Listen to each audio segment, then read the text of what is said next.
How are they eating their food? What are they doing with their fork? It's observing our customers, or we could say for HR, our employees, and figuring out what's going on.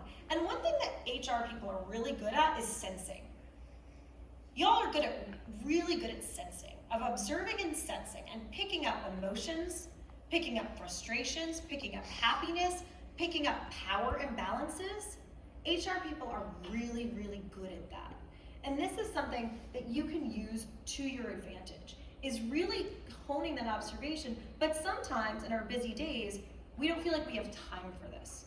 And so we have to set aside that space and time to create that little nook where we can just observe. And then think about what we just saw, and what was happening, and what were we sensing, what were we feeling, what was going on there that can't be captured in raw data, as an example. Association. This is where it's where you're connecting things that might not seem related. So for example, the founder of eBay, Pierre Omidyar, his wife, Pam Omidyar, who is also really, really bright and super awesome, was trying to locate Pez dispensers that were collectible. And she was having a hard time finding them. He also saw the classified section of the newspapers really didn't work. They weren't very good. And then that the market wasn't efficient for this type of industry. This is where eBay came from, which we obviously know it exists today. But when we think about associating, sometimes it's thinking about, what was our friend's name at the beginning? Tell me your name. Sandra.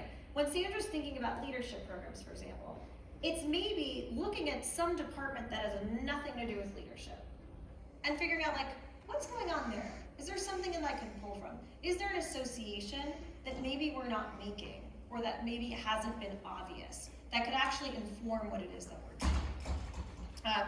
Something that I started to figure out when I started the Women's Leadership Challenge was that people were really lonely, people wanted human connection, they wanted personal development, but they also wanted leadership skills, and they wanted to figure out how to create change.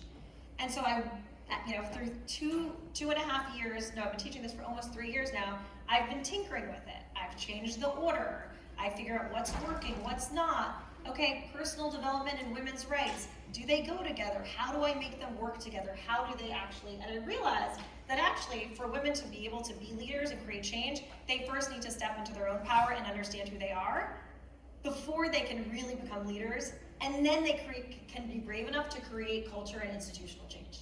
I only found that out from like 3 years of tinkering and trying to put my background together, which is coaching, women's rights, gender analysis, international affairs, conflict resolution.